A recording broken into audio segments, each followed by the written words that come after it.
अस्सलाम वालेकुम, नमस्ते, केम छो and welcome to our channel. मुझे कहते हैं अरमीन और मेरा नाम है महीन। आप देख रहे हैं ब्लास्ट रिएक्शंस। और आज की वीडियो में हम बहुत खुश नहीं हैं क्योंकि हम लग रहे हैं खुश, हम बहुत ज्यादा एक्साइटेड नजर आ रहे हैं। हम क्यों इतने एक्साइटेड हैं? हम लोग बहुत एक्साइटेड नजर आ रहे हैं लेकिन हम है नहीं एक्साइटेड क्योंकि इन्होंने क्या बोल दिया, हम एक्साइटेड है नहीं यार। मैं इतनी एक्साइटेड नहीं हूँ क्योंकि मुझे पता है मेरी बेइज्जती होने वाली है। तो जिन जिन वीडियोस में डर होता है कि बेइज्जती होगी उस वीडियो में मैं एक्साइटेड नहीं होती। जिन वीडियोस में डर होता है कि बेइज्जती होने वाली है उसमें मैं बहुत ज्यादा एक्साइटेड होकर बैठती हूँ और फुली प्रिपेयर होकर तैयार होके बिल्कुल। तो आज की वीडियो में हम रिएक्ट करने वाले हैं मेजर गौरव आर्या की एक न्यू वीडियो आई है। तो उसका title basically consequences of American bases in Pakistan. Okay. तो मैंने बहुत कोशिश की कि मैं मेजर गौरव की वीडियो से थोड़ी दूर रहूं क्योंकि ये थोड़ा पॉलिटिकल हो जाता है और इससे बहुत सारे डिस्प्यूट्स वगैरह का खतरा होता है। लेकिन आप लोग इतनी रिक्वेस्ट करते हो इसकी और द थिंग इज कि आप लोग पसंद ही ये करते हैं। हम लोगों ने बहुत कोशिश की बट आपकी कंटिन्यूअसली इसी चीज के ऊपर रिक्वेस्ट आ रही है। हाँ, आप लोग इतनी इसकी वो करते हैं रिक्वेस्ट कि हमें बनानी पड़ती है इनकी वीडियो।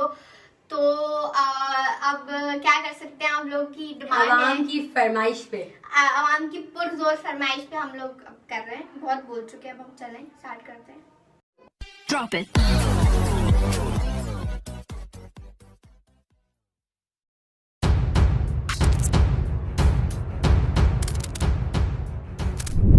जय हिंद दोस्तों, मैं हूं मेजर गौरव आर्या और आप देख रहे हैं डिफेंसिव ऑफेंस।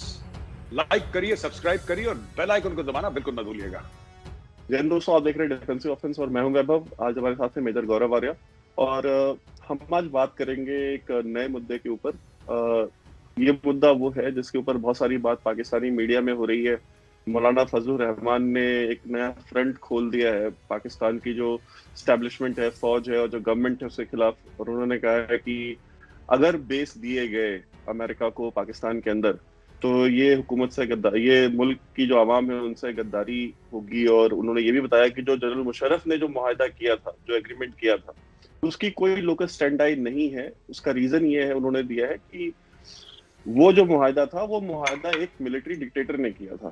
तो वो आज की जो गवर्नमेंट है, आज की जो आवाम है, उसके सामने वो इलीगल है एक तरीके से। तो welcome sir. Thank you very much Vaibhav, thank you for inviting me. Sir मेरा जो पहला सवाल आपसे है सर वो यही है कि ये जो दोबारा से पाकिस्तान के अंदर एयर बेसेस और इनकी बात हो रही है कि अमेरिका को पाकिस्तान में एयर बेसेस चाहिए, वो पहले भी थे, दोबारा भी मिल जाएंगे, तो उससे सर क्या प्रॉब्लम हो सकती है? मतलब पाकिस्तान की जो स्टैब्लिशमेंट है या जो गवर्नमेंट है, ये काम तो इन्होंने पहले भी किया हुआ है, तो इतना बवाल किस बात पे? नहीं, कुछ नहीं वैभव, कोई बवाल नहीं। ये लोग मौलाना फजलुर रहमान जो हैं, इनकी अलग सियासत है, वो पूरा फायदा उठाने की कोशिश करेंगे। इमरान खान फंस गया है, ही इज क्लूलेस, उसको ये नहीं पता उसको क्या करना है। यहाँ पे मिलिट्री एस्टेब्लिशमेंट है। देखिए, बात सिर्फ दो बातें हैं इसमें Vaibhav, to cut a long story short. पहली चीज, चीनियों ने पैसा देने से साफ मना कर दिया। चीनियों ने बोला साहब जितना तुम्हें पैसा देना था दे दिया तुम्हें। और चीन में वैसा तो नहीं है कि कांग्रेशनल फंड है जैसे अमेरिका में होता है for upliftment of poverty, education, sanitary items और क्लीन ड्रिंकिंग वाटर, ये सब। चाइना को तो इससे कोई लेना देना है नहीं। चाइनीज कहते हैं सर तुम्हें 2% दिया था, मैं 4% चाहिए 1 साल के बाद, साफ सीधी बात है।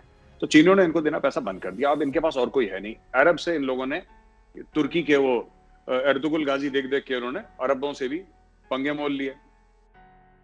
बाद में इनको पता लगा तुर्की के पास भी पैसे नहीं आए, फिर उन्होंने सबसे और पंगे मोल लिए। पता लगा साहब ईरान, मलेशिया, कोई पैसे देने के, अब इनको चाहिए पैसे, कोई तो उनका पैसे देगा नहीं। अब इशू क्या हो गया, बीच में इन्होंने ये इजराइल और हमास के बीच में लड़ाई हुई थी। इन्होंने मुस्लिम कार्ड जो खेलता है, पाकिस्तान के पास एक ही कार्ड है विक्टिम कार्ड के अलावा, मुस्लिम कार्ड, उसने मुस्लिम कार्ड खेलने की कोशिश करी, वो भी अब फ्लॉप हो गया क्योंकि वहां पे सीज फायर हो गया। अब क्या हुआ है कि एयरबेस नहीं देंगे, वो नसीराबाद की एयरबेस और एक और एयरबेस है नसीराबाद बलूचिस्तान वाला, शायद अगर वही है तो उसके इर्द गिर्द तो पहले भी था इनका। You are very right Vaibhav when you say that इसमें नया क्या है, ये पहले भी अपना एयरबेस दे चुके हैं। वैभव, दूसरी बात जो मैं कहना चाहता हूं कि पाकिस्तान के पास है क्या देने के लिए? पाकिस्तान ये तो नहीं कहेगा कि हम तेल दे देंगे, हम डॉलर दे देंगे, हम सॉफ्टवेयर दे देंगे, हम कोई टेक्नोलॉजी दे देंगे। उनके पास सिर्फ जमीन है। पाकिस्तान के पास उन्होंने चीन को क्या दिया था? ये अमेरिका को छोड़िए, 2 मिनट के लिए गोली मारिए, आप ये देखिए उन्होंने चीन को क्या दिया। चीन को उन्होंने जमीन ही तो दी, अपने सारे एयरपोर्ट, अपने मोटरवे, अपने प्लाजे, अपने ये जो पार्क्स थे बड़े बड़े, लैंड, यही तो चीन को दिया। इनके पास एवज में सी पैक के चीन को देने के लिए क्या था? जीरो। पाकिस्तान ने हर समय एक ही चीज पे बड़ा फक्र करा है कि हमारी जो जियो स्ट्रेटेजिक लोकेशन है साहब, वो दुनिया में इससे अच्छी और नहीं है। ठीक है, जियो स्ट्रेटेजिक लोकेशन हमारी, वही जियो स्ट्रेटेजिक लोकेशन इनको खा गई और पिछले 30-40 साल से खा रही है। इनको अभी तक बुद्धि नहीं आई, अकल नहीं आई कि जिसको ये अपना सबसे बड़ा वैभव एसेट मानते थे, वो एक्चुअल में सबसे बड़ी लायबिलिटी है। एक तो it gave them a false sense of superiority, जो कि इनकी थी नहीं, but it gave them a false sense of superiority कि साहब आप जियो स्ट्रेटेजिकली इतने इंपॉर्टेंट हैं कि लोग आपको सपोर्ट करेंगे ही करेंगे, और लोगों की मजबूरी है। जैसे हम वीरू इफेक्ट की बात करते हैं, वो जय और वीरू वाली स्टोरी है ना, वीरू टंकी पे चढ़ गया था, पिछली बार हमने डिस्कस करा था, वो वैसे ही। तो एक तो ये इनका वीरू वाला इफेक्ट है। दूसरी चीज जो बड़ी इंपॉर्टेंट है पाकिस्तान के लिए समझना कि साहब, जो आपका जियो स्ट्रेटेजिक लोकेशन थी कि हम इंडिया को राहदारी देंगे सेंट्रल एशिया अफगानिस्तान में, अमेरिका को राहदारी देंगे अफगानिस्तान और सेंट्रल एशिया में, क्योंकि ईरान से किसी की बनती नहीं है, ईरान इंडिया के लिए बहुत दूर है, लैंड रूट यही, ये सब यही था। अब ये सब चीजें खत्म हो गई क्योंकि अमेरिका वहां से विड्रॉ कर रहा है। इंडिया ने बोला हमें चाहिए नहीं, इंडिया ने बोला हमें राहदारी चाहिए नहीं, अमेरिका ने बोला हम तो विड्रॉ कर रहे हैं वहां से। अब अमेरिका बोल रहा है तुम बेसिस दो। तो जो पाकिस्तान जो नखरे कर रहा है कि भाई ये हो जाएगा, ये मौलाना फजलुर रहमान पुराना ड्रामेबाज है। हर 6 महीने में एक लॉन्ग मार्च निकाल देता है वो, अभी फिर से लॉन्ग मार्च निकाल देगा, क्या फर्क पड़ेगा? फौज ने डिसाइड कर लिया है, बाजवा ने, वहां पे तो पाकिस्तान में Vaibhav, I am sure you know, Pakistan के तो मीडिया में ये डिस्कशन हुआ है और लोगों ने सामने यूट्यूब पर बोल रखा है कि 370-35 से जब हटाया था भारत में, तो Pakistani government was on board. इन्होंने बोला हम हटाने वाले हैं, पाकिस्तान ने बोला हटा दो, हम ड्रामा करेंगे 1-2 साल के लिए, मामला ठंडा हो जाएगा, तुम हटाओ। तभी तो उन्होंने कुछ एक्शन नहीं लिया। बीच में कंफ्यूजन में बाजवा ने 3 साल का एक्सटेंशन ले लिया, बस ये तो गेम चल रहा है। This is just a game, they are fooling the people of Pakistan. Maulana Fazlur Rahman पाकिस्तानियों को बेवकूफ बना रहा है और इमरान खान बेवकूफ बना रहा है, ऑपोजिशन बेवकूफ बना रही है, जिसमें नून लीग शामिल, जिसमें ये अपना पीपीपी शामिल, राइट, और बाकी अपने फौज तो खैर इनकी 72 साल से बनाई दी है, 73 साल से बेवकूफ। That's it, that's all. और आजाद सैयद ने बोला कि उन्होंने इस चीज को रिवील किया और उन्होंने ये भी कहा कि मेरे पास प्रूफ है, मेरे पास एविडेंसेस हैं, और मैं आपको बहुत वसूख से ये बात बता रहा हूँ कि जो इंडियन गवर्नमेंट है, इन पर्टिकुलर अजीत डोवाल, उन्होंने जनरल बाजवा को पहले ही कॉन्फिडेंस में लिया हुआ था, एंड जनरल बाजवा और जनरल फैज हमीद दोनों की मर्जी से 370 और 35A हटाया है इंडियन गवर्नमेंट ने। और जनरल बाजवा और फैज हमीद दोनों ने, जो ISI चीफ हैं, उन्होंने कहा था कि भाई हम जो करना होगा, हम पब्लिक कंजम्पशन के लिए हम थोड़े प्रोटेस्ट कर देंगे, हम थोड़ा यहाँ वहाँ आवाजें कर देंगे, but on ground we will not do anything. और फिर उसके बाद हमने देखा अभी रिसेंटली दूसरी भी बात आई थी, पाकिस्तान से ही आई कि इंडियन इंटेलिजेंस ऑफिशियल्स और फैज हमीद और बाजवा और जो यहाँ की इस्टेब्लिशमेंट और वहाँ की इस्टेब्लिशमेंट दोनों दुबई में मिले, और वहाँ पे इनके पास एक अंडरस्टैंडिंग बनी है कि ठीक है, आप इंडियन कश्मीर इंडिया का कश्मीर है, हम उस पर क्लेम नहीं करेंगे, आप हमारे कश्मीर पे मत क्लेम करो।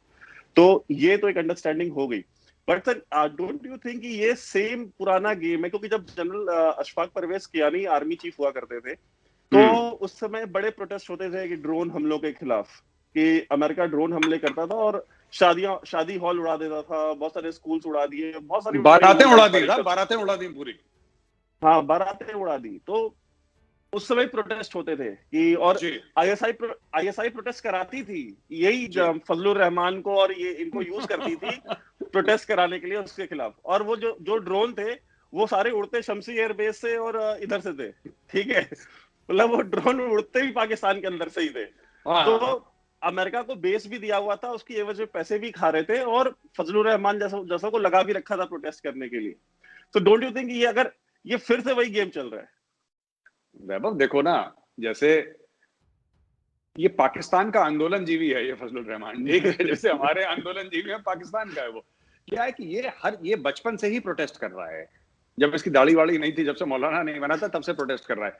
ये देखिए, मुशर्रफ ने in the line of fire, Musharraf क्या लिखता है कि वी टुक बाउंटीज, अपने सिटीजन्स के लिए बोल रहा है, यानी कि जो हेड मनी जिसको कहते हैं, कि वो पूछता है ना शोले में कि कितना इनाम रखी है सरकार हमारी गोबड़िया पे। बेसिकली क्या था कि दे सेड कि जो अलकायदा के ऑपरेटिव्स पकड़ोगे उसका पैसा देंगे, अमेरिकन ने बोला। तो इन्होंने कबाबची को पकड़ लिया, कोई रेड़ी में फल बेच रहा था उसको पकड़ लिया, सब्जी वाले को पकड़ लिया, उसको मार मार के बोला तू अलकायदा है। एक दिन नहीं मारा, दूसरे दिन नहीं माना, तीसरे दिन बोला जी जनाब मैं अलकायदा का हूं। वो दर्द रोकने के लिए आदमी झूठ बोल देता है। तो इसने बेच दिया और पाकिस्तान ने मिलियंस ऑफ डॉलर्स कमाए। अशफाक परवेज क्या नहीं, खुद $25 मिलियन लेके ऑस्ट्रेलिया में बैठा हुआ, वो पैसा उसके पास कहां से है? उसने अमेरिकन नहीं तो दिया उसामा बिन लादेन के लिए। I refuse to believe that they did not know कि नेवी सील्स आए हैं। पाकिस्तानी क्या होता है कि अपनी गैरत के लिए ये लोग डील कर लेते हैं वैभव, ये अपनी इज्जत पे डील कर लेते हैं पाकिस्तानी। वो कौन सा था, वो हुरान था, माइकल क्या, वो लॉयर था जिसने बोला था कि पाकिस्तानीज, आप दिखाइएगा कि Pakistanis can sell their mothers for a few dollars. बड़ा फेमस स्टेटमेंट था। अटॉर्नी था वहां यूएस का, अटॉर्नी था, वकील एक, जिसने हॉरन ऐसी कुछ नाम था उसका, I forget his name, and he said that you can put up a statement that he said that Pakistanis can sell their mothers for a few dollars. ये अपनी माएं बेच देंगे कुछ रुपए के लिए, कुछ डॉलर के लिए। तो बेसिकली ये इनका, देखिए ये इनका बिलीफ सिस्टम है पाकिस्तानियों का। ठीक है, जैसे आपने बोला शमशी एयरबेस से, ठीक है, ये चाहे अफगानिस्तान से टेक ऑफ करें, शमशी एयरबेस से, नसीराबाद, जहां से भी टेक ऑफ करें, इनकी एक डील रहती है कि देखो हमें पैसे दे दो, ठीक हो गया, आप हमें पैसे दीजिए और हमारे लोगों को मारते रहिए आप, क्योंकि ये तो वैसे भी इन्होंने मरना है। और यही लोग तो कहते हैं ना कि गरीब लोग कि हमें ऊपर जाना है जन्नत, तो give them a quick transfer express service to जन्नत। और इनकी जन्नत तो लंदन में है, तो कह रहा हमारे पास पैसा होगा तो हम जाएंगे, तुम ठोको इनको और हमें लंदन भेजो। आप देखिए ना, पाकिस्तान में इतनी मुनाफकत है कि चीन इनका भाई है, पर किसी जनरल का बच्चा चीन नहीं जाएगा पढ़ने के लिए। ये चाइना में इन्वेस्ट नहीं करेंगे, इनके सारे घर, सारी इन्वेस्टमेंट, भाई चाइना का हांगकांग है, हांगकांग में you are allowed to invest, ये हांगकांग में क्यों नहीं इन्वेस्टमेंट करते? ये कभी नहीं करेंगे, ये कभी नहीं करेंगे। इनको पता है कि चीन ठीक है अपने लोन देने के लिए, ये देने के लिए, देश को गड्ढे में डालने के लिए चीन अच्छा है कि अपने पैसे कमाए, अपना 10%, 20%, 30% लिया, 25% और गायब हो गए, इसके लिए चीन ठीक है। लेकिन लॉन्ग रन में तो अमेरिका ही पैसा देगा, ठीक है, अमेरिका देगा। जो डॉक्टर अफरीदी को इन्होंने जेल में रखा है, जिसने खबर दी थी ओसामा की, वो पोलियो प्रोग्राम ही तो करवा रहा था वहां पे, पोलियो के कतरे ये दे दो, ये दे दो, ये सब जो चल रहा था वहां पे, वो पैसा किसने दिया? अमेरिका ने दिया, अमेरिका देता है पैसे। तो भाई it's very clear, they will give their land. ये जितना भी फजलुर रहमान, और फजलुर रहमान को ऐसा नहीं बोला होगा जनरल फैज में कि मौलाना साहब क्या कर रहे हैं, क्या जनाब फारिग बैठे हैं घर पे, उठिए मौलाना साहब उठिए, एसयूवी निकालिए, एक लॉन्ग मार्च और करिए कि काफिरों का गला काट दो। अब ये देखिए ना, लोग कह रहे हैं कि पाकिस्तानी मीडिया कह रहा है कि साहब फिर से एक बार देश, हमारे मुल्क के सोवरेनिटी की उसका सौदा हो गया। आज ही मैं देख रहा था अभी थोड़ी देर पहले कि हमारे मुल्क की खुद मुख्तारी का सौदा हो गया, राइट। अरे आपने कुछ दिन पहले प्रॉफिट मोहम्मद के रिस्पेक्ट का, उनकी इज्जत का सौदा करा था, जब आपने ये लबैक वालों को गोली मारी थी और आपने फ्रांस के एम्बेसडर को नहीं निकाला, करा था ना उन्होंने सौदा। और पाकिस्तानियों ने फिर ये भी सौदा करने के चक्कर में चले थे कि अरबियों से कुछ पैसा ले लें। पाकिस्तानी मीडिया में क्या डिस्कस हो रहा है, मैंने ट्वीट भी करा था वैभव 2 दिन पहले, पाकिस्तानी मीडिया में एक्चुअली ये डिस्कस हो रहा है कि जो इजराइल जो था वो हारने वाला था, क्योंकि पाकिस्तान ने अपनी एयरफोर्स भेज दी थी, वो पैलेस्टीन के आसपास थी, तो इजराइल ने पैर पकड़ लिए। ये और इतने पागल हैं ये लोग, ये बिलीव कर रहे हैं। और इससे बड़ा पागलपन क्या है कि एक पाकिस्तान में, उसका नाम भूल रहा हूं, वो बड़ा एक सो कॉल्ड रिस्पेक्टेड एनालिस्ट है पाकिस्तान में, वो कह रहा था कि जनाब एक्चुअली मैं आपको बताता हूं अंदर की बात। अच्छा, सारे पाकिस्तानियों को अंदर की बात पता होती है वैभव, सारे पाकिस्तानियों को एक खास खुसूसी जानकारी सबके पास रहती है। वो कह रहा साहब इजिप्ट से 1 लाख हथियार लेके अफराद बोला कि हम लोग घुस जाएंगे और इजराइल को हम लोग इजराइल पे चढ़ दौड़ेंगे। तो जैसे ही पता लगा तो यहूदियों ने हाथ जोड़ने शुरू कर दिए, बोला कि आप माई बाप हमें माफ कर दो। ये पाकिस्तान के एजुकेटेड लोग बात कर रहे हैं। तो ऐसे मुल्क को तो पढ़ने चाहिए ना डंडे, जिनका लेवल ऑफ एजुकेशन ये है, they deserve to be thrashed. Americans क्या करेंगे? Americans will thrash them. Americans ने अब ये जो सीआईए वाला था जिसने 2 पाकिस्तानी 3 पाकिस्तानी को मारा था, सो कॉल्ड आईएसआई जो शैडो वाले कर रहे थे, इन्होंने क्या करा? भाई लोगों को नहीं पता, जो पाकिस्तानी भूल गए उनको याद दिला दो कि 3 पाकिस्तानी आईएसआई के थे, एमआई के थे, आईबी के थे, मुझे नहीं पता, वो एक अमेरिकन को फॉलो कर रहे थे। अमेरिकन अपनी एसयूवी में था, अमेरिकन को लगा उसकी जान खतरे में है, उसने अपनी पिस्टल निकाली, भरे सड़क में दिन दहाड़े उसने 2 पाकिस्तानियों को छाती पे गोली मार के उनकी हत्या कर दी, उनका का मर्डर कर दिया सामने। अब उसके पास डिप्लोमेटिक इम्यूनिटी थी नहीं, पाकिस्तानी पुलिस उसको पकड़ के जेल ले गई, हफ्ते भर में छूट गया वो। क्यों? क्योंकि फिर उन्होंने, देखिए मुनाफिकत देखिए नहीं, फिर उन्होंने निकाली कुरान शरीफ और हदीस पाकिस्तानियों ने, और बोला कि दियत के कानून के तहत, शरिया के कानून के तहत इस्लाम ये कहता है कि अगर जिसका मर्डर हुआ है उसी का खानदान माफ कर दे मर्डर करने वाले को,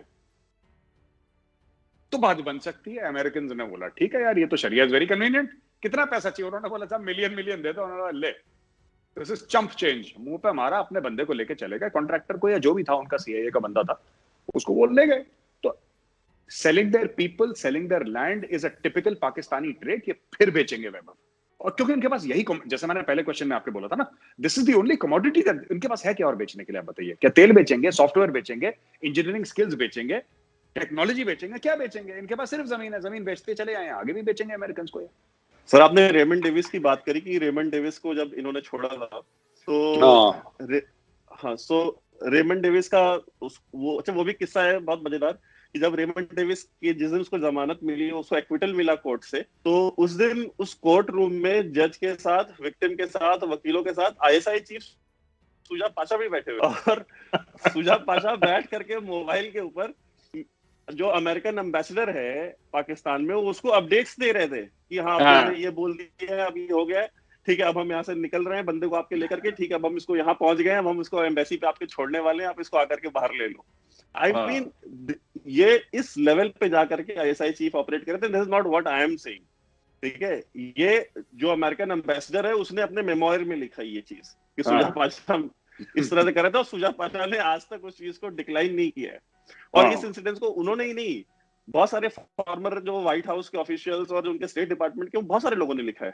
तो सर मैं, एक तो वो हो गया, दूसरी चीज सर इसमें ये भी हमको देखनी पड़ेगी कि पाकिस्तानी स्टेट का जो ये एयरबेस का चक्कर है, मैंने जब हमारी आपसे कल बात हुई थी कि इस पे एक प्रोग्राम करेंगे, तो कल मैंने रात में अपने एक दो जो फॉर्मर ऑफिसर्स हैं वहां के, उनको मैंने फोन किया, मैसेज किया, तो उनसे मेरी बात हुई, तो मैंने उनसे पूछा कि भाई आप मतलब व्हाट डू यू थिंक कि चाइना का रद्द अमल क्या आएगा? बिकॉज चाइना कैसे अलाउ करेगा कि आप अमेरिका को बेस दे रहे हो पाकिस्तान में और बलोचिस्तान में दे रहे हो, वहां पे उसका सीपैक है, ग्वादर है, दुनिया भर की चीजें हैं, तो how will China take it and will China allow this?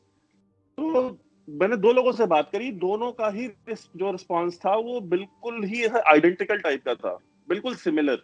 उन्होंने कहा कि नहीं चाइना को कोई प्रॉब्लम नहीं होगी, हम चाइना को कन्विंस कर लेंगे, और चाइना को जो भी एश्योरिटीज चाहिए होंगी, जो भी एश्योरेंसेस चाहिए होंगे, विल मेक श्योर कि हम वो एश्योरेंसेस देंगे उनको।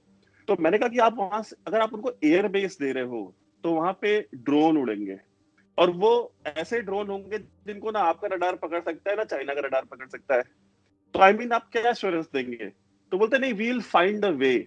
तो सर ये जो हमेशा पाकिस्तान आर्मी कहता है ना, we'll find a way, and Pakistan army always finds a way. तो हाँ, सो इनका, डू यू थिंक चाइना को लेकर जितना रिलैक्स्ड है ये कि नहीं चाइना को हम देख लेंगे, चाइना को समझा लेंगे। एक सर इसमें कैच पॉइंट ये भी है कि चाइना ने $17 बिलियन के बाद सीपेक में इन्वेस्टमेंट बंद कर दी थी, अभी तक की total investment on ground $17 billion ही है। तो आई मीन ये 62 बिलियन 90 बिलियन ये तो पेपर के ऊपर है ना सिर्फ, एक्चुअल तो ग्राउंड पे 17 बिलियन ही आया है। तो सर डू यू थिंक ये कहीं ना कहीं चाइना को भी सोच रहे हैं कि चाइना भी अपनी इन्वेस्टमेंट दोबारा स्टार्ट करे? Obviously Vaibhav, obviously. देखिए जो आपने बोला है ना, they are arm twisting both, कौन सी गैया पहले दूध दे दे, दैट इज दी इनका सिस्टम ही यही है पाकिस्तानियों का। देखो हम बेस दे रहे हैं अमेरिकन को, तो अमेरिकन पैसा दे देंगे।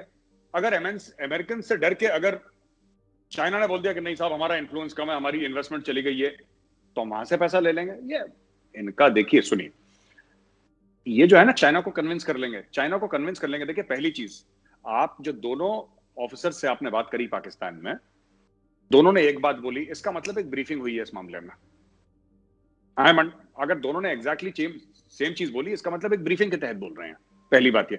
दूसरी चीज ये, उनके वर्ड्स ये भी दिखाते हैं कि already Pakistan is made up it's mind कि यहां पे बेस देंगे उनको, तभी तो कह रहे हैं चाइना को मना लेंगे, वरना ये बोलते कि हम नहीं देंगे चाइना को बेस। उन्होंने मना नहीं करा, उन्होंने बोला मना लेंगे चाइना को। मना क्या लेंगे चाइना को? चाइना को सिर्फ ये बोलेंगे भैया तुम तो पैसा दे नहीं रहे, जो दे रहा है हम उसकी बात माने कि तुम्हारी बात माने। आखिर वही बात है, पाकिस्तान के पास देने के लिए क्या है? जमीन। पहले इन्होंने चीन को राहदारी दी, गवादर तक राहदारी तो दी, बाकी ये सब ड्रामा, गेम चेंजर वगैरह ये सब तो झूठ बोलते हैं अपने लोगों से। और पाकिस्तानी जाहिलिस, Pakistanis are the only people who will laugh at the same joke every day and will fall for the same con every day. मतलब आप उनको सेम तरीके से रोज बेवकूफ बना सकते हैं and they will keep following for the same con every single day. और उनकी फौज उनको वही चुटकुले सुनाती है रोज, और उसी चुटकुले पे वो लोग हंसते हैं। अब देखिए क्या हुआ कि इन्होंने पहले चीन को राहदारी दी, राहदारी यानी कि जमीन दी, ठीक है, ठीक हो गया। उन्होंने चीन को राहदारी दी, अब चीन को राहदारी देने के बाद अब अमेरिका को क्या दे रहे हैं? जमीन ही तो दे रहे हैं। बस हमारी जमीन बिकाऊ है, जिसको लेना है लो, जो पैसे देगा आप पाकिस्तान में बैठो, पाकिस्तानियों को मारो। अच्छा, तालिबान जब आएगा, अगर पाकिस्तान में, अगर अफगानिस्तान में तालिबान आता है, फॉर एग्जाम्पल अमेरिकन हट गए, फॉर एग्जाम्पल तालिबान आता है, ठीक है, इनको अब यह पता लग गया है कि Taliban are no longer under control, because इनके वेस्टर्न बॉर्डर पे जो ड्यूरेंट लाइन है ना, वहां पे अफगानियों के अटैक बहुत ज्यादा होने लगे हैं। हर दूसरे तीसरे दिन पाकिस्तानी फौज को ठोक रहे हैं बुरी तरीके से वो लोग। बिकॉज देखिए ये लोग देखिए, आपको अगर अफगानों के साथ लॉयल्टी बनानी है तो आपको पैसा तो देना पड़ेगा। सारे के सारे अफगान वॉरलॉर्ड्स हैं जो भी हैं, तालिबान का कोई फिक्स स्ट्रक्चर थोड़ा है, सब वॉरलॉर्ड्स हैं, अपनी लॉयल्टी है उनकी तालिबान के साथ, कभी इधर चले जाते हैं समर में, विंटर में यहां चले जाते हैं। It's a loose federation of people. तो क्या है कि आपको उनको पैसा देना पड़ेगा। पाकिस्तान कैसे पैसा देगा उनको, ये बताइए ना। Can Pakistan pay money? Pakistan does not have money to pay salaries. 6 महीने के बाद इनके पास अपनी खुद की फौज को तनख्वाह देने के लिए पैसे नहीं है, तो ये लोग कहां से देंगे?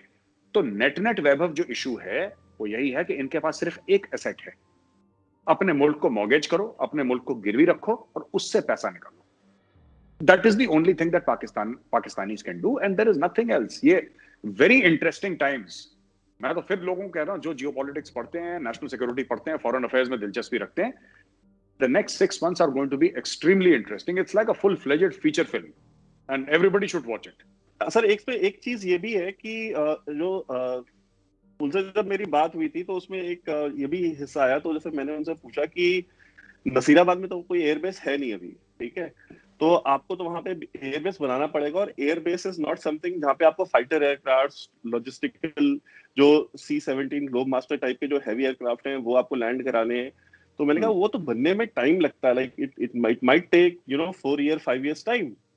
तो आप मतलब ये होगा कैसे इतना जल्दी? एक तो मेरा सवाल ये था। द सेकंड क्वेश्चन वाज कि अगर आप शमसी एयरबेस भी देते हैं तो, और अगर आप पॉलिटिकल एस्टेब्लिशमेंट को नहीं बताते हैं तो ये कैसे पॉसिबल है? बिकॉज जो आसपास के रहने वाले लोग हैं वो बता देंगे कि भाई यहाँ पे जो है ये फाइटर एयरक्राफ्ट उड़ रहे हैं। तो जवाब आया, उन्होंने कहा कि यार वो वाशुक डिस्ट्रिक्ट जो है जहाँ पे ये शमसी एयरबेस है इनका, उन्होंने कहा कि वो वैसे ही स्टोन एज में है, कि वहां पे लोगों को ये भी नहीं पता कि एयरपोर्ट नाम की भी कोई चीज होती है। इन अ वे ही हिमसेल्फ एडमिटेड कि बलूचिस्तान में कितनी गुर्बत है, वहां लोग किस पाषाण युग में रहते हैं, उनको पता भी नहीं है कि एयरक्राफ्ट क्या होता है, एयरबेस क्या होती है। तो मतलब वो खुद नहीं पता तो वो क्या किसी को बताएंगे?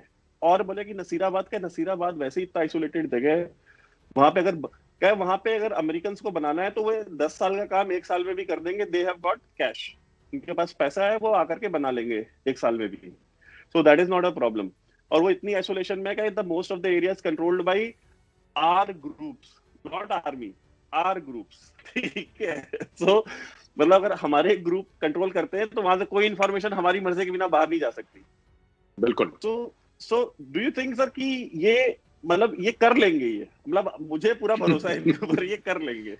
बिल्कुल बिल्कुल वैभव, ये भाई लोग कर लेंगे, ये करते चले आए हैं। ये बहुत, जिसको बंबई में कहते हैं ना 1.5 शाना, ये 1.5 शाने हैं ये। देखिए अब देखिए ना, अगर इन्होंने शमसी नसीर, मैं कह रहा हूं एक्स जगह इन्होंने बलूचिस्तान में अमेरिकन को जमीन दे दी, 1000-2000 एकड़ दे दी, तुम अपना बेस बनाओ। 45% of the land mass of Pakistan approximately Balochistan, और बंजर खाली गरीब इलाका है, ठीक है, आपने दे दिया। जो उनका इक्विपमेंट आएगा, जो उनका सामान आएगा अमेरिकन का, because American are extremely logistics heavy, उनके लॉजिस्टिक्स बड़े कॉम्प्लिकेटेड और हैवी होते हैं, राइट? ये कहां पे आएगा? आपको क्या लगता है ये कराची पोर्ट पे लैंड करेगा? बिन कासिम पोर्ट पे नहीं, ये गवादर पे लैंड करेगा। डीप सी पोर्ट है ना गवादर, ये गवादर पे लैंड करेगा। गवादर चाइनीज ने बनाया है। ये this is the second point of conflict.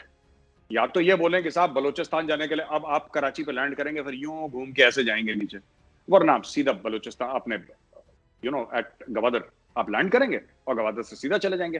तो logistically what is more important कि वो लोग, इसमें अमेरिकन की दो चीजें हैं, सिर्फ अमेरिकन का भी एयरबेस नहीं, वहां पे गवादर के पास अगर अमेरिकन सिटीजन हैं, वहां पे अगर अमेरिकन एसेट्स हैं, फाइटर एयरक्राफ्ट हैं, ड्रोन्स हैं, तो वहां पे 1000-2000 अमेरिकन भी रहेंगे। और जब वो रहेंगे तो एक पूरा शहर बनाएंगे और उनकी हिफाजत के लिए वहां पे कोई ना कोई एयरक्राफ्ट कैरियर भी रहेगा, वहां पे उनकी न्यूक्लियर सबमरीन भी रहेगी। There is an entire ecosystem of a फौज। इवन इंडियन आर्मी, जब इंडियन आर्मी ऑपरेट करती है या इंडियन नेवी ऑपरेट करती है, they don't operate like that, they operate within a certain ecosystem. America का इकोसिस्टम बहुत बड़ा है। अमेरिका को अगर पाकिस्तान के अंदर एक फिजिकल फुटप्रिंट मिल गया ऑफिशियली अपने ट्रूप्स रखने का, तो it's not only just the marines and the army will be there, वहां पे एयरफोर्स भी होगी, वहां पे नेवी भी होगी, क्योंकि बलूचिस्तान के पास तो बिल्कुल सी है। हमारे नेबर में, हमारे नेबरहुड में, माफ कीजिएगा, you will have the American navy there and that is going to be a point of contention with the Chinese. Sir, हम अगर इस पूरे कॉन्फ्लिक्ट को देखें कि what Pakistan has very successfully done, उसने अमेरिका और चाइना को एक जगह पे ला करके बिठा लिया है। अगर वो बेस दे देते हैं, जो कि हमको पता है वो देंगे, I mean they can't say no to America, फिर बिकॉज उसके रिपरकशंस बहुत हैं। वो हाँ। ऐसे उसके जो रिपरकशंस हैं वो उनसे उनको चाइना नहीं बचा सकता, बिकॉज चाइना ने वैसे ही सारी पेमेंट्स बंद कर रखी है।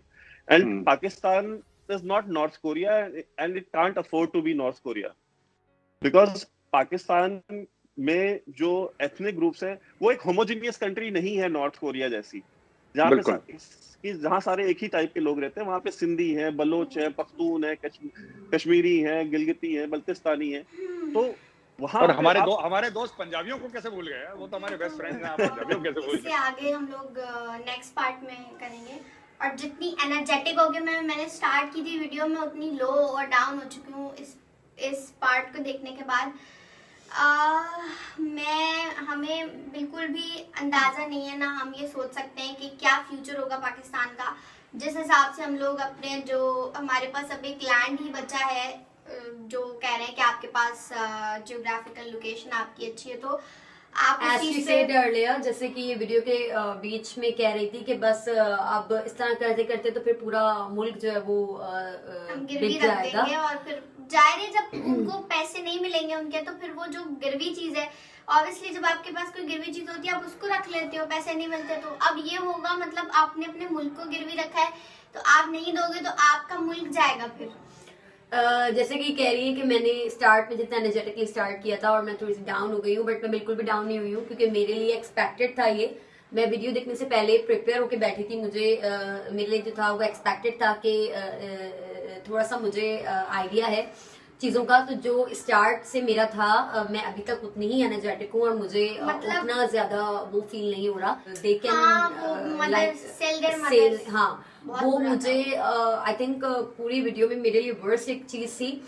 भाई नॉर्मल तो पाकिस्तानी है वो ऐसा नहीं है, बट हाँ अगर पाकिस्तानी गवर्नमेंट के लिए ये बात कही गई है तो हाँ मैं उससे थोड़ा सा उसमें कर लिखा था सकती हूँ। पाकिस्तानीज। अब एक मछली पूरा तालाब को गंदा करती है, तो पाकिस्तानी गवर्नमेंट के साथ साथ पाकिस्तानी भी उसमें शामिल हो चुके हैं, क्योंकि हमें कोई चीज समझ में नहीं आती। हम लोग अपने घर खाना पीना, रोटी कपड़ा मकान, इससे हम बाहर ही नहीं आते कि हम कोई चीज अंडरस्टैंड कर सकें। अब जैसे सीपैक है, सीपैक को जब भी, मतलब अभी सीपैक कंप्लीट भी नहीं हुआ है, उसकी इन्वेस्टमेंट भी रुक चुकी है। मतलब बच्चों को सीपैक के ऐसे पढ़ाए जा रहे हैं और उसमें पता नहीं क्या क्या झूठ झूठ बातें लिखी हैं कि भाई ये बहुत ही कोई और सबसे बहुत ही कोई अच्छी चीज होने सबसे वाली है। बड़ी जो एक झूठ वहाँ लिखा है कि इतने अरब जो पैसे हैं और जो चल रही है इनके पैसे चल रहे हैं, बट जैसे कि उन्होंने कहा कि पैसे रुक गए हैं और पेमेंट्स रुक गई हैं, और ये और बिल्कुल इससे सच है। हमारा कोई फायदा नहीं होने वाला। जो बच्चों को ऐसे पढ़ा रहे हैं कि आप ये बहुत बहुत बड़ी बात होगी, ये बहुत बड़ा होने वाला है, इससे ये चेंज होगा, इससे ये होगा, इससे वो होगा, उससे कुछ भी नहीं होगा।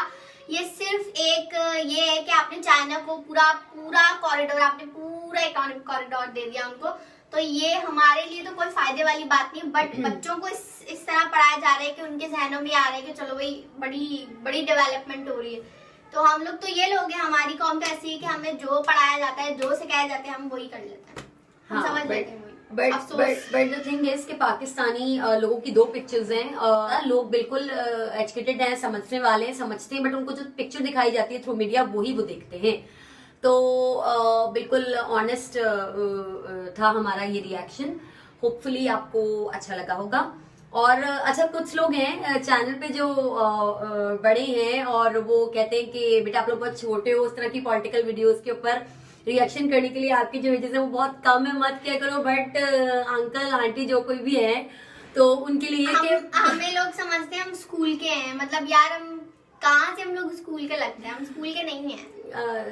वो तो एक अलग बात है, हम स्कूल के नहीं है। मतलब लोग कहते हैं जाए आपके एग्जाम में पढ़े या जाए स्कूल जाए ना, आप स्कूल जाए, मतलब स्कूल के कहाँ से आ गए हम? स्कूल तो बहुत पहले खत्म हो गया। हाँ, तो कॉलेज भी खत्म हो गया बिल्कुल। हाँ, तो हम लोग यूनिवर्सिटी के। तो अंकल आंटी जो भी हमें कहते हैं वो सुन ले भाई। लोग हमें बहुत ज्यादा रिक्वेस्ट, सारे लोगों के लिए डिस्क्लेमर। हाँ, तो वो लोग हमें बहुत ज्यादा रिक्वेस्ट करते हैं कि आप इसी वीडियो के ऊपर रिएक्शन दे, तो हमें करना पड़ता है, मजबूर हो जाते हैं करने के लिए, वरना हम भी पॉलिटिकली बिल्कुल हमें इतना शौक नहीं है कि हम खुद बैठ के अपनी ही मुल्क के बारे में इतनी बुरी बुरी बातें सुने और Exactly. अच्छा बिल्कुल भी फील नहीं होता, बिल्कुल अच्छा फील नहीं होता। लेकिन जो चीज सच है वो कहते हैं ना कि सच्चाई जो है वो अपनी बट इट इज अपनी राह बना फेस देती है। रियलिटी। Yes of course. हाँ, जितनी जल्दी हम रियलिटी फेस करेंगे उतनी जल्दी हम हो सकता है कोई रास्ता निकाल लें या कुछ सोच लें इस बारे में। ओके, तो ये था हमारा आज का रिएक्शन। होपफुली आपको अच्छा लगा होगा। इसी के साथ इजाजत दें, मिलेंगे नेक्स्ट वीडियो में, तब तक के लिए अल्लाह।